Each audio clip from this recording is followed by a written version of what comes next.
यानी कि जो ज़हीर का भाई है शबीर, उसकी वो बीवी हैं।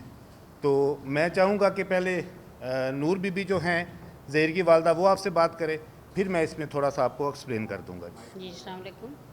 मैं ज़हीर की वालदा बोल रही हूँ। दुआ ज़हरत केस से शबीर बेटे जो हैं सिंध पुलिस में, उधर मेरे बेटों को जान को ख़तरा है। तो मेरी दरख्वास्त है जी, मेरे बच्चों को इधर लाहौर में कोर्ट में इधर ट्रांसफ़र किया जाए, तो जो या सुप्रीम कोर्ट में किया जाए। इस दूर मैं केस नहीं लड़ सकती, केस वैसे बिल्कुल ख़त्म हो गया। ये दोबारा जो है शैला रज़ा कासवी साहब जो हैं वो मिल के उन्होंने केस बनाया गया, दोबारा बनाया गया, केस ख़त्म हो गया हमारा। महीने बाद फिर दोबारा टेस्ट दिए गए, दोबारा टेस्ट से सुप्रीम कोर्ट जो है सिंध दी, उन्होंने जो फैसला करता है ख़त्म करता है केस, उन्होंने दोबारा टेस्ट कराने का क्या फ़ायदा। मेरी गुजारिश है मेरे बच्चों को वापस इधर ले आया जाए लाहौर में या सुप्रीम कोर्ट में। लाहौर इस इन्होंने फैसले किए ने, इधर ही फैसले होने चाहिए। ये ज़्यादगी हो रही है हमसे और ज़्यादगी कर रहे हैं हमसे। जी आप यास्मीन, आप भी बात कर लें, नज़दीक आ गए। एक बात और भी करनी चाहिए। जी जी मेरे बेटों से डेट लेने गए ने मेरे बेटे, तो उनसे हमला भी होया है। उन्होंने फिर दरख्वास्त दी, उन्होंने दरख्वास्त नहीं ली, दरख्वास्त उन्होंने नहीं ली है। ये बहुत मसला है। मेरे बच्चों को जितनी जल्द हो सकता है वज़ीर आज़म से, चीफ जस्टिस से मैं सबसे अपील करती हूँ, मेरे बेटों को इधर ट्रांसफ़र किया जाए लाहौर हाई कोर्ट में, सुप्रीम कोर्ट में, लाहौर हाई कोर्ट में इधर किया जाए। शुक्रिया। इसमें जी मैं इसकी थोड़ी सी एक्सप्लेनेशन करना चाहूँगा। ये केस क्या है? ये बच्ची जब घर से आई, अगवा की एफआईआर करवाई गई कि बच्ची हमारी अगवा हो गई है। इस तरह के जो मुकदमात होते हैं, जिस वक्त नकाहनामा सामने आ जाए, बच्ची का 164 का बयान सामने आ जाए, पर्चे खारिज हो जाते हैं।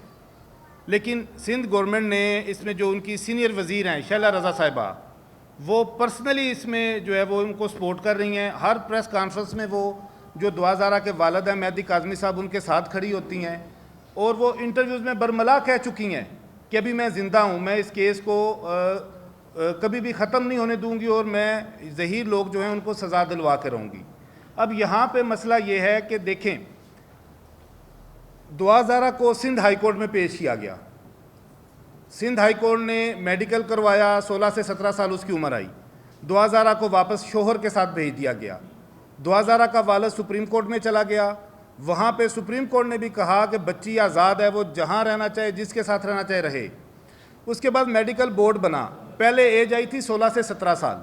जब दूसरा मेडिकल बोर्ड बना, उसमें एज आई 15 से 16 साल। अब 1 साल से क्या अचानक ही बच्ची दूध पीती बन गई कि उसी सिंध हाई कोर्ट ने, जो पहले सिंध हाई कोर्ट ने बच्ची को 20 दिन के लिए खामद के पास भेजा था, वो 20 दिन किसके ज़ुम्मे हैं?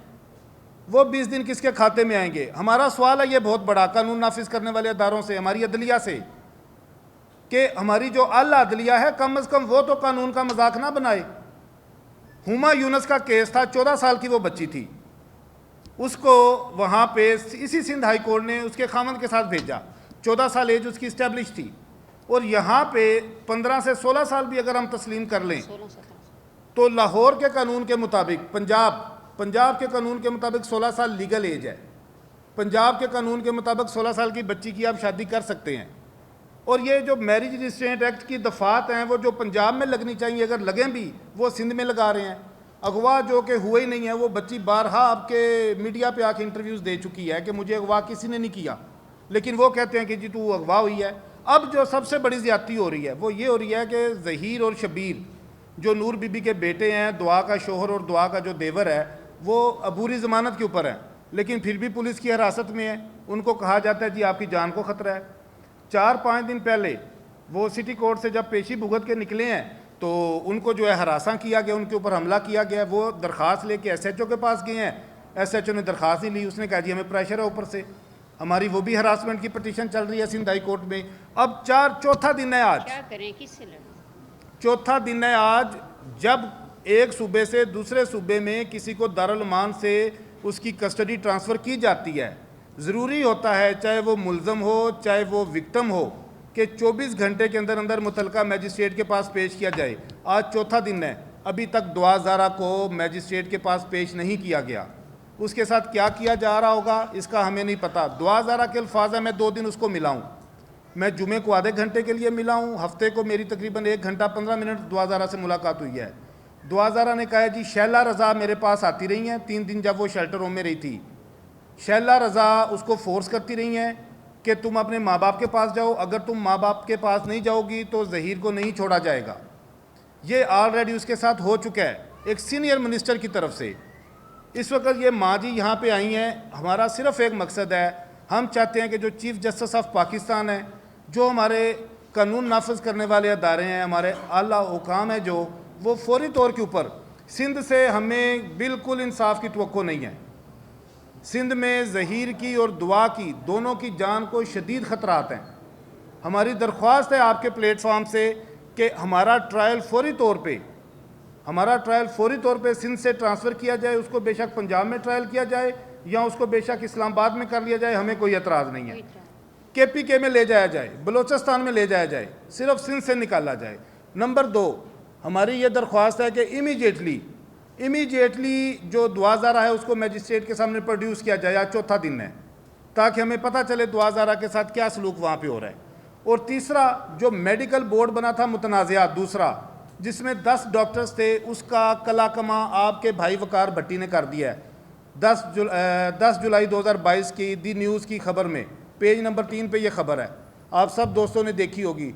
उसमें उसने बता दिया कि डॉक्टर्स ने क्या क्या इंकशाफ किया है, कि वो रिपोर्ट किस तरह से हासिल की गई है, और जो रेडियोलॉजिस्ट थे उनकी उस रिपोर्ट में भी जो एज उन्होंने डिटरमिन की है वो 16 से 17 साल है। तो अब मैं चाहूँगा जुनैरा माहम है हमारे साथ, जिन्होंने पहले दिन इस केस को उठाया, दुआ और ज़हीर के लिए आवाज़ बुलंद की, हमें इस केस में लाने वाली जुनैरा माहम है। हम चाहेंगे कि वो बात करें। मैं उस तरफ हो जाता हूँ, जुनैरा मैडम इधर आ जाती हैं।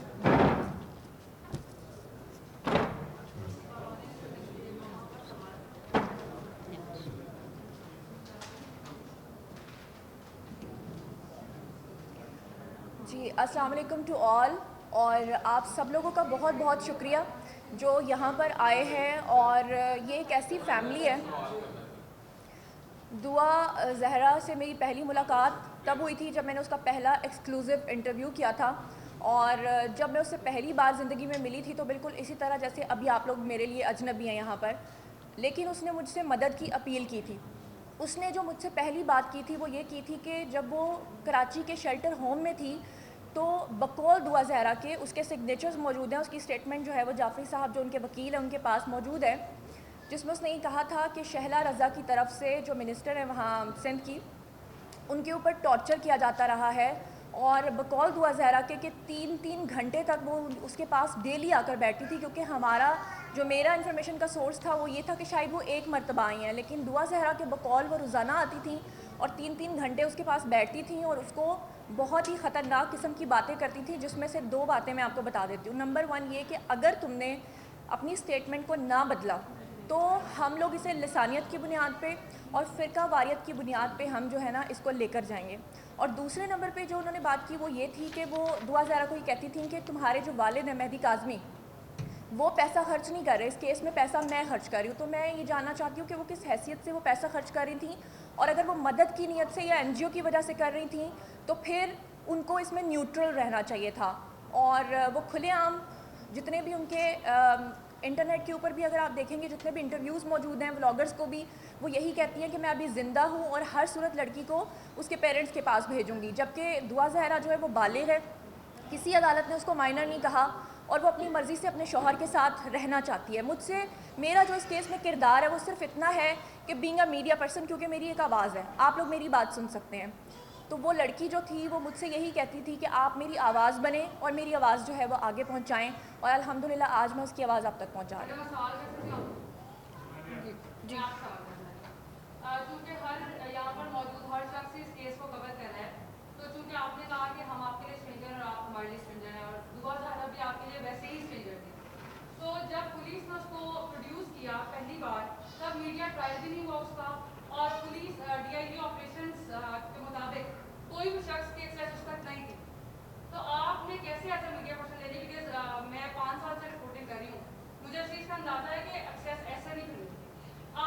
में सोच क्या था? जी ये जो जी मैं आपको बता दूं कि आपके यहाँ पे एक जर्नलिस्ट हैं मियाँ आसिफ साहब। मैं मियाँ आसिफ साहब और कुछ यूट्यूबर्स थे, हमारा सबसे पहले रब्ता हुआ था इन लोगों की फैमिली के साथ, शब्बीर जो ज़हीर के बड़े भाई हैं उनके साथ। हमने सबसे पहले उनका इंटरव्यू किया था। सेकंड टाइम जब हम उनको मिले थे तो उनके तवस्सुत से फिर हम लोग मिले थे दुआ ज़हरा को। आपने जो ये सवाल किया कि अभी किसी की भी एक्सेस नहीं थी तो आपकी एक्सेस कैसे हुई, तो वो तब तक अदालत ने उसको अपने शौहर के साथ जाने की इजाज़त दी थी। ये वो 20 दिन थे जब उसको इजाज़त मिली थी। तब भी उसका मीडिया ट्रायल नहीं हो रहा था जब नहीं, आप- हम उसके घर पे जी हम उसके घर पे गए थे, उसके ससुराल में गए थे और वहाँ जाकर हमने उसका इंटरव्यू किया था। और सबसे पहले क्योंकि इंटरव्यू मैंने किया था और वो इस कदर घबराई हुई थी कि वो किसी से भी बात करने को तैयार नहीं थी। और उसकी रीज़न ये थी जो उसने बताई थी कि उसको बहुत डराया गया था लसानियत की बुनियाद पे, फ़िरकावारियत की बुनियाद पे। और मैंने उससे ये प्रॉमिस किया था कि आपकी जो आवाज़ है वो हम उसी तरह पहुंचाएंगे जैसे कि पहुंचनी चाहिए। और जो कुछ उसने कहा मेरे इंटरव्यू में उसको मुतनाज़ करके दिखाया गया। लेकिन फिर उसके बाद आपने देखा कि तमाम जो मीडिया चैनल्स हैं, मेन स्ट्रीम मीडिया की बात कर रही हूँ, उन्होंने भी उसकी आवाज़ जो है वो पहुँचाई। आपके सवालों का जवाब। हाँ जी हाँ जी।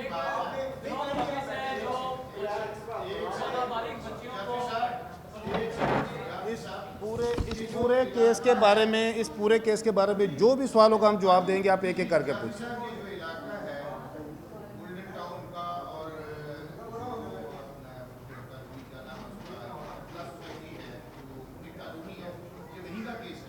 कराची का जी जी ये दो इलाके ऐसे हैं जो माजी इंसानियत की बुनियाद पे जो सब एक बॉर्डर थे, तो अब ये केस जो है ये हाई उस तरफ लेके जा रहा है कि एक तरफ मसलकी मामला है, Yes. दूसरी तरफ लिसानी मामला यस है। यस तो इसको एक तो मीडिया में बहुत हाइप दी जा रही है, दूसरा जुडिशरी और एडमिनिस्ट्रेशन क्या रोल प्ले कर रही है कि आप इसको कहाँ लेके जा रहे हैं। दुआ ज़ारा के ये अल्फाज थे। दुआ ज़ारा ने मुझे बताया सैटरडे को, ये जो सैटरडे गुजरा है दारुल उमान में, उसने कहा शैला रज़ा मेरे पास आई, उसने मुझे कहा अगर तुमने अपने माँ बाप के हक़ में बयान ना दिया तो मैं शिया लोगों को सड़क पे निकालूंगी और ये मैं शिया सुन्नी का मसला बनाऊंगी। और आप मीडिया सारा गवाह हैं, जब दुआ ज़ारा आई है शिया निकले हैं सड़कों पे, शिया निकले हैं। मेरा अपना नाम अली जाफरी है, लेकिन चीज़ें मेरिट के ऊपर देखनी चाहिए।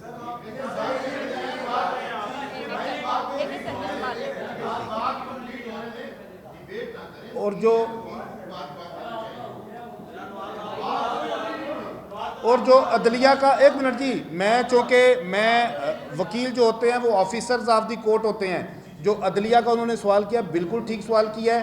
एक हाई कोर्ट या एक कोई भी अदालत जब एक मामले को निपटा देती है दोबारा उसको रीओपन करके उसके एडवर्स फैसला नहीं दे सकती।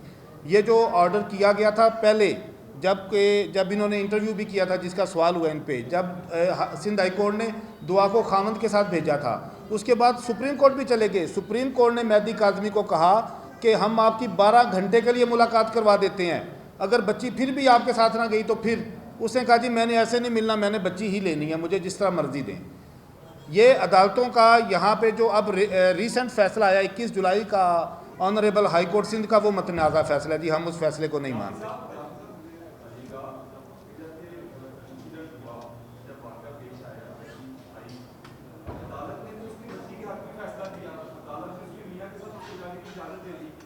लेकिन जब उसका एक कंट्रोवर्शियल इंटरव्यू हुआ जिसमें कुछ गैर कानूनी बातें की गई, कुछ लोगों का ब्रांड भी रखा गया, किसी को बीच में इन्वॉल्व किया गया, उसके नीचे तकिया रखा गया, इस तरह की ऊट पटाख हरकतें जो उसमें इंटरव्यू में की गई, क्या आप नहीं समझते कि उसके बाद वो केस जो है वो दुआ ज़ारा के मंत्री में गया? नहीं, वो इंटरव्यू देखें जी, वो ये नहीं कि मैं बताता हूँ जी, एक मिनट मैं बताता हूँ। मैडम ने भी सवाल किया कि मीडिया ट्रायल नहीं हुआ। जिस दिन दुआ ज़ारा घर से निकली है मीडिया ट्रायल उसी दिन शुरू हो गया था। मेहदी काज़मी ने उसी दिन ही गैंग अगवा कहाँ है वो गैंग जी, कहाँ है? लेकिन ये जो इंटरव्यू हैं देखिए,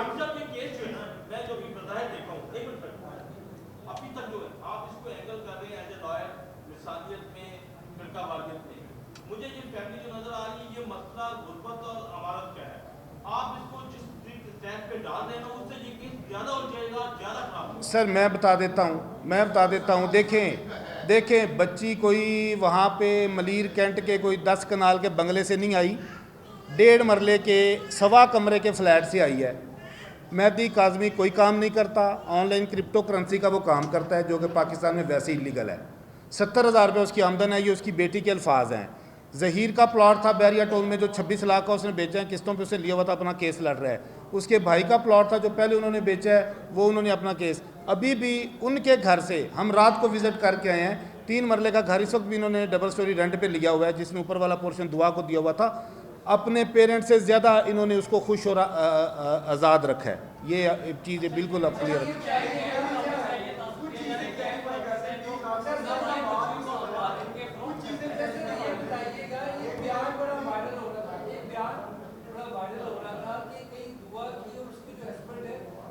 आपस में कहीं लड़ाई हुई है, उसने कहा कि मैं अपने भावत के साथ भी नहीं रहना चाहती, जो ताल्लुकात है वो अच्छे तरीके से क्लियर कर दें।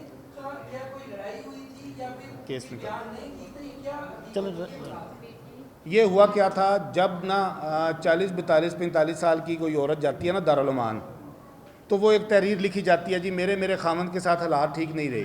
अब हुआ ये था कि 21 तारीख की पेशी थी ज़हीर की, 19 तारीख को ज़हीर को कराची निकलना था। जो इसी बयान की वजह से जो राय खुरम उनके पुराने वकील थे वो रिप्लेस हुए हैं मेरे से।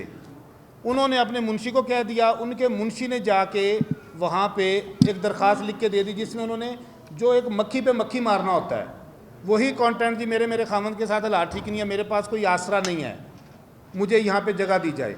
उन्होंने उसको दारुल अमान भेजा, लेकिन उसके बाद फ्राइडे को मैं उसका वकील बना, हमने 3 उसकी तरफ से एप्लीकेशन फ़ाइल की। एक तो हमने 164 की स्टेटमेंट के लिए फ़ाइल की जिसमें ये चीज़ हमने क्लियर कर दी हुई है, ये अदालती रिकॉर्ड का हिस्सा है रिजवान अहमद साहब जुडिशल मैजिस्ट्रेट का, कि वो जो दरख्वास्त थी उसको दुआ ने उसको उसका जो काउंटर है वो अपना जवाब जमा करवा दिया हुआ है। एक हमने यहाँ पे एप्लीकेशन दी थी जी मेडिकल हमारा करवाया जाए पंजाब में, जिसकी अभी भी मैंने इस्तदा किया कि आपके ज़रिए हम आला हुकाम से वो गुजारिश कर रहे हैं। और एक हमने दावा किया है, जब सैटरडे को मैंने दुआ को बोला कि दुआ तुम आज चली जाओगी, पुलिस आ गई हुई है रात की, उसने कहा कि मैंने यहाँ पे मीडिया पे सुना है टीवी पे कि मेरी माँ और मेरा बाप मेरे निकाह को नहीं मान रहे, वो कहते हैं कि जी मैं किसी इलीजिटिमेट रिश्ते में हूँ अब इस ज़हीर के साथ, तो मैं अपने निकाह को किस तरह से बचा सकती हूँ। तो फिर एक दावा भी उसकी तरफ से किया गया है, सूट फॉर डिक्लेरेशन जो सिविल कोर्ट में पेंडिंग है, जिसमें मेहदी काज़मी और साइमा काज़मी जो मेहदी की मिसिज हैं, उन दोनों को 6/9 के लिए 6/9/2022 के लिए नोटिस हो चुके हुए हैं। लिहाजा वो जो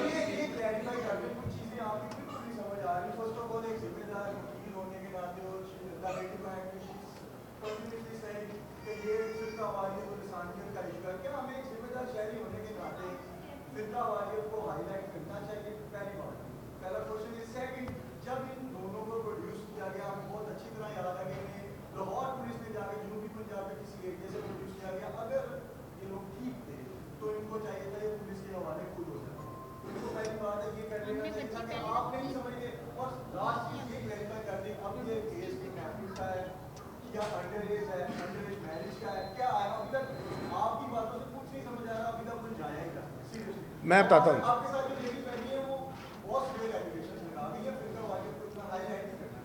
कितना ये 16 अप्रैल को दुआ ज़ारा आई है जी, 16 अप्रैल को, आज जुलाई की क्या हो गई है 25-26, तकरीबन 3.25 माह हो गए हैं।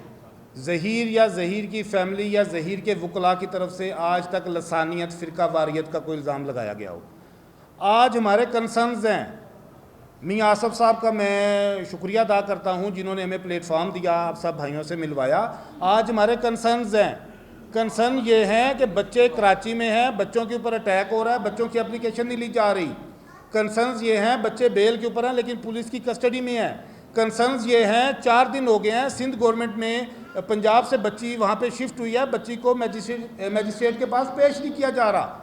आज हमारे कंसर्न्स हैं, एक बच्ची जब 160, एक मिनट मैं समझा रहा हूँ,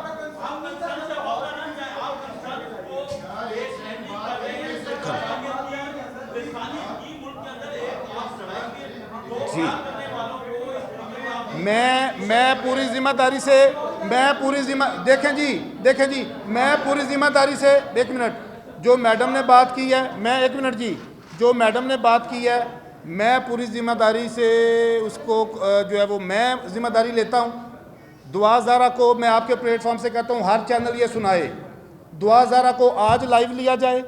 आला हुकाम जो सिंध की इंटेलिजेंस हैं, जो सिंध के जो हाकिम आला हैं, आज दुआ ज़ारा को ऑनलाइन लें, आप सबको बुलाएं। अगर दुआ ज़ारा ये स्टेटमेंट ना दे कि शैला रज़ा साहिबा ने उसको थ्रेट किया था, अगर दुआ ज़ारा ये स्टेटमेंट ना दे या ये हकीकत ना हो तो हम जिम्मेदार हैं। हमने ये बात आज तक नहीं की, लेकिन अब हमारे कंसर्न्स हैं तो हम ये बात कर रहे हैं।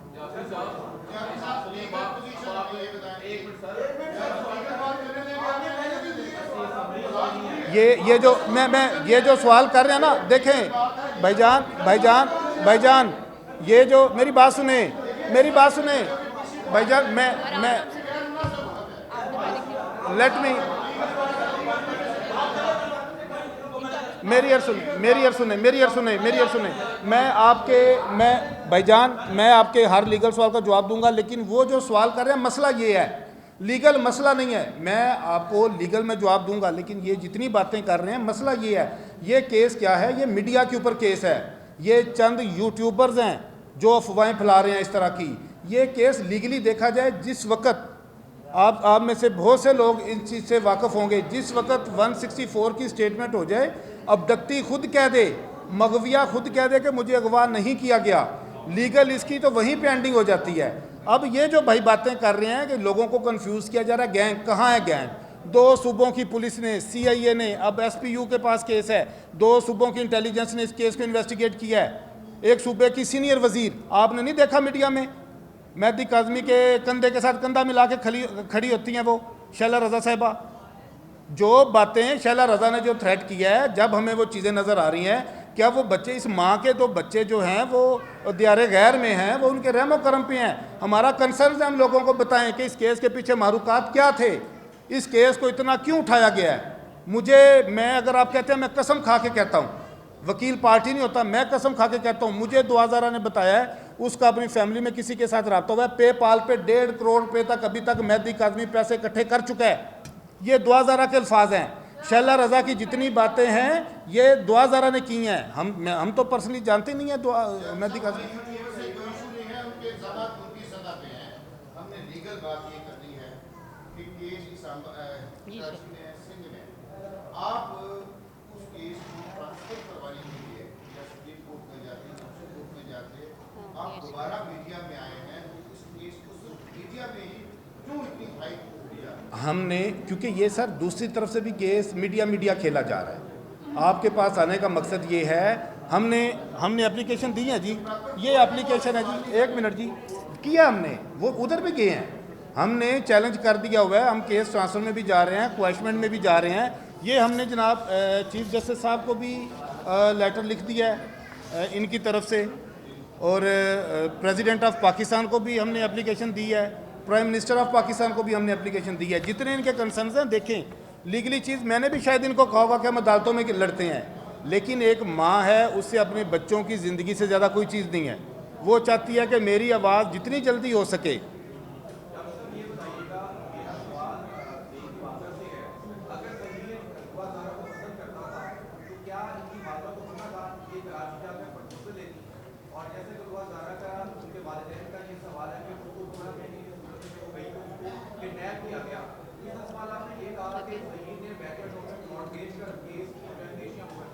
जी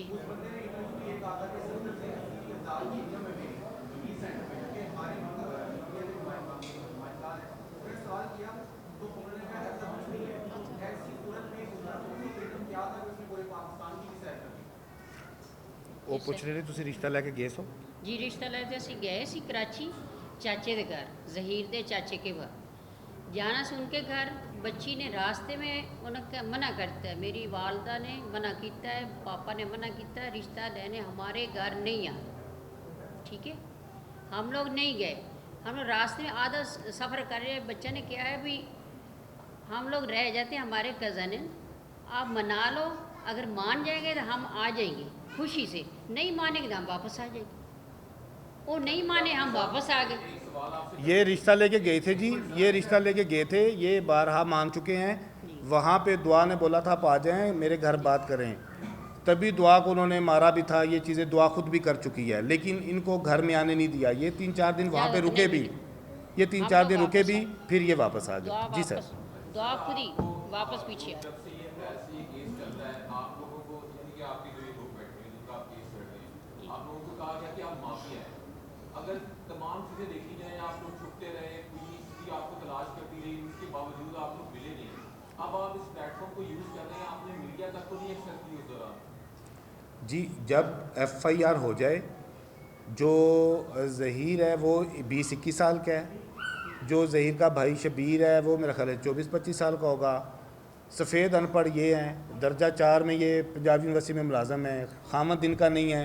ये एक फितरी सी चीज़ है, ये नहीं कोई भी और होता। यहाँ पे बड़े बड़े लोग हैं जनाब जो दवाई लेने गए हुए हैं, वापस नहीं आए मुकदमों की वजह से। जो FIR या मुकदमात होते हैं इनका बहुत बड़ा असर होता है, और ये लोग भागते हैं, लोग तो मुल्क छोड़ जाते हैं भाईजान। ये एक फितरी अमल है। और कोई सवाल?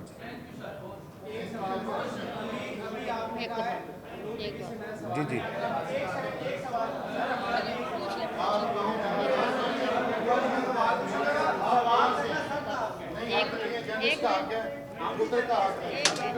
एक बात है, बिलाल, ये जी प्रेस हाँ ये है जिरफा बच्चे हैं